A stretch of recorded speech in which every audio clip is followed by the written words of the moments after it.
미국 조지아주에서 최근 한국인 기술자들이 대거 체포, 구금되는 사건이 발생한 이후 한미 간 관세 협상 문제가 급부상하고 있습니다. 이재명 대통령과 도널드 트럼프 미국 대통령의 정상회담에 성공적으로 마무리되었다고 알려졌지만 조지아주 현대자동차 공장에서 벌어진 한국인 기술자 부당 구금 사태 이후 미국 측은 돌연 한국산 제품에 대한 관세 폭탄 가능성을 거론하며 한국을 압박하고 나섰습니다. 이 사건과 관련해 하워드 러트닉 미국 상무부 장관의 태도는 큰 논란을 불러일으켰습니다. 러트닉 장관은 한국인 기술자들의 부당 구금에 대해 유감 한마디 없이 현대차가 미리 연락해 비자 문제를 해결하지 않았다, 한국 측 잘못으로 체포 추방은 당연하다라며 오히려 책임을 한국 기업에 돌렸습니다. 이런 뻔뻔한 발언에 한국 사회는 물론 미국 내에서도 비판 여론이 거세게 일었습니다. 미국의 유력 외교 전문지 Foreign Policy는 미국 정부의 이번 조치에 대해 미국이 스스로 코를 잘라버린 격이라고 꼬집었습니다. 현대차 공장을 짓기 위해 온 한국의 숙련 기술자들을 강제 구금하고 추방하려 한 것은 미국이 필요로 하는 인력을 스스로 내쫓은 자충수라는 지적입니다.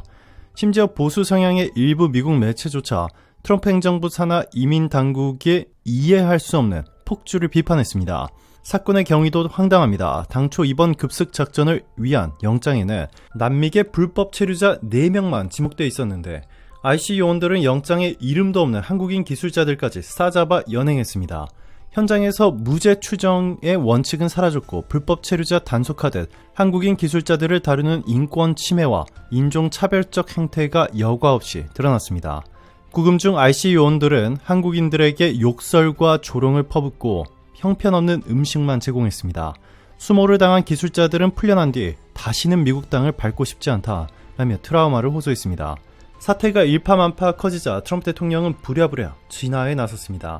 그는 자신의 SNS에 미국은 외국 기업의 투자를 환영한다, 더 많은 해외 기술자가 와서 미국인을 가르쳐야 한다 라고 올리며 뒤늦게 수습에 나섰습니다.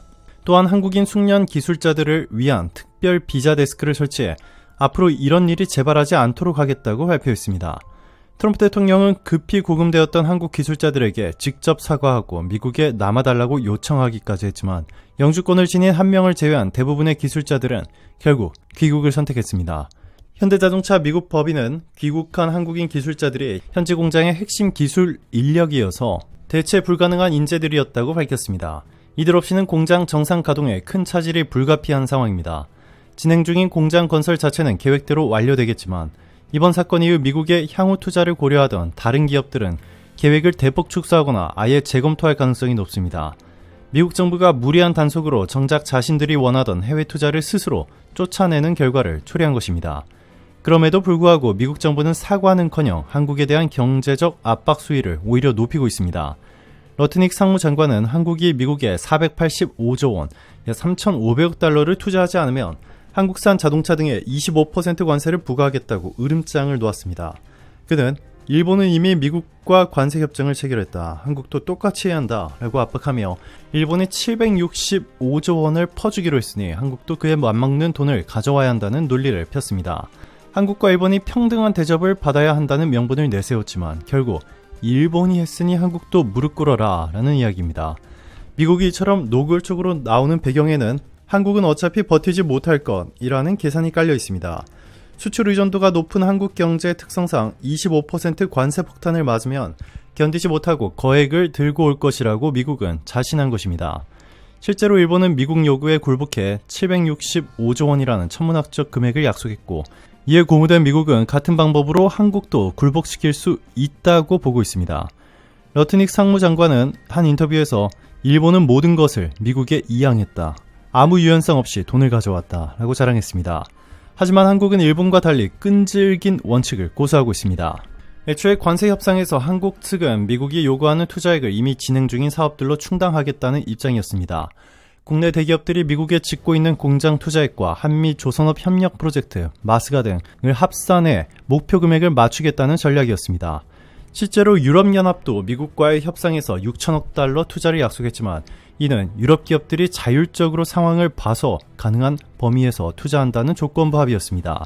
미국도 유럽의 이러한 유연한 제안을 받아들였습니다. 그러나 일본은 미국의 요구를 거의 그대로 현금으로 퍼주면서 판을 키웠습니다.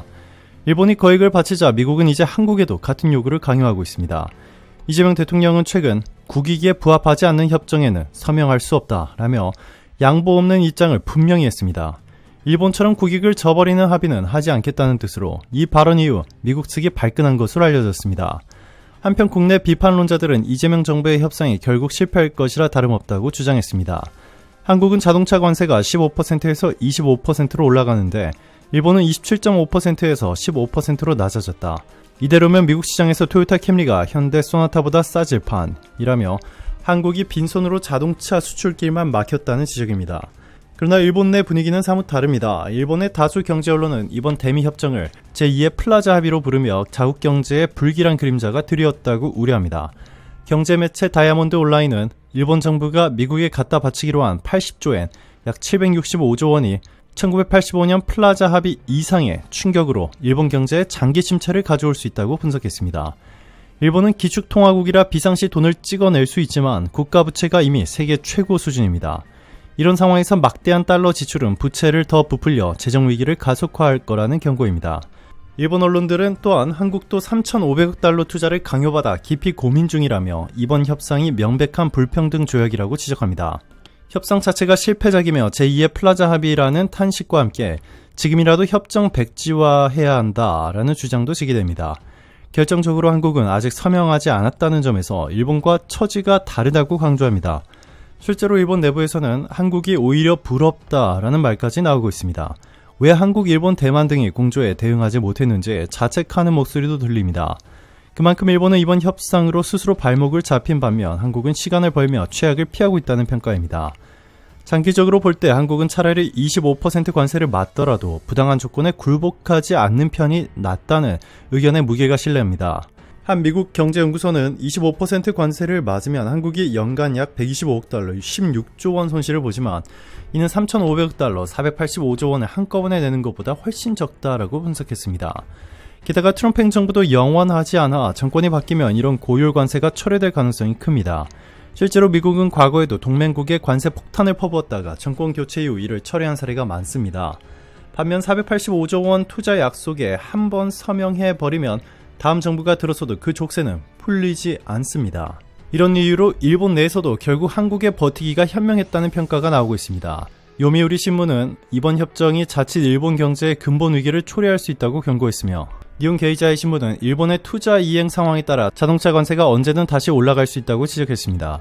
결국 일본은 앞으로 막대한 돈을 바치면서도 미국의 눈치를 봐야 하는 불안한 처지가 되었습니다. 반면 한국은 성급히 굴복하지 않아서 아직 그 올가미에 걸리지 않았습니다. 물론 한국도 대미 수출 비중이 높고 기축통화국이 아니라서 안심할 수만은 없는 처지입니다. 그러나 최소한 한순간에 국부가 대량 유출되는 최악의 선택은 피했습니다. 한 경제 전문가는 지금 3,500억 달러를 일시불로 미국에 넘기면 환율이 1달러당 2,000원을 넘겨 IMF 사태가 재현될 수도 있다고 우려했습니다. 미국도 한국 경제의 이런 한계를 모를 리 없지만 일본과의 형평성을 앞세워 무리한 요구를 굽히지 않고 있습니다. 동맹국을 재정 확보 수단으로 옥죄는 이러한 미국의 행태는 동맹 정신을 훼손할 뿐만 아니라 국제 경제 질서를 위협하는 행위라는 지적이 나옵니다. 아이러니하게도 미국은 정작 중국에는 오히려 유화적인 태도를 취하고 있습니다. 트럼프 행정부는 중국의 동영상 플랫폼 틱톡도 강압 대신 인수하는 쪽으로 문제를 봉합했고 중국인 유학생 60만 명을 추가로 받아들이겠다며 후한 태도를 보였습니다. 동맹국에겐 고율 관세와 투자 강요로 압박하면서 중국에는 달래기에 나선 이중적 행보입니다. 이런 상황에서 한국이 미국의 불평등한 요구에 응할 이유는 더욱 없습니다. 결국 한미 관세 협상은 당분간 평행선을 달릴 것으로 보입니다. 한국으로서는 미국의 부당한 요구에 섣불리 응하지 않고 시간을 벌면서 국익을 지키겠다는 입장입니다. 일각에서는 25% 관세로 한국 경제가 큰 타격을 입는다라는 우려도 나오지만 설령 25% 관세를 물더라도 485조 원의 국부를 한꺼번에 내주지 않는 편이 훨씬 낫다는 판단입니다. 무엇보다 현 정부는 국익에 부합하지 않는 일을 하지 않겠다고 천명한 만큼 미국 압박에 굴복해 거액을 퍼줄 가능성은 거의 없어 보입니다. 국익을 최우선으로 삼은 이재명 대통령과 한국 정부의 원칙 있고 당당한 태도는 국내외에서 현명한 결단으로 평가받고 있으며 일부 일본 언론마저 한국의 이러한 결단을 부러워할 정도입니다. 미국의 일방적 압박에 굴하지 않고 슬기롭게 대응하며 국익을 지켜낸 한국 정부의 용기와 지혜가 돋보입니다. 국익을 둘러싼 한국과 미국의 팽팽한 힘겨루기가 향후 관세 협상에서 어떤 결말로 이어질지 귀추가 주목됩니다. 오늘도 감사합니다. 최고로 멋진 하루 보내시길 바랄게요.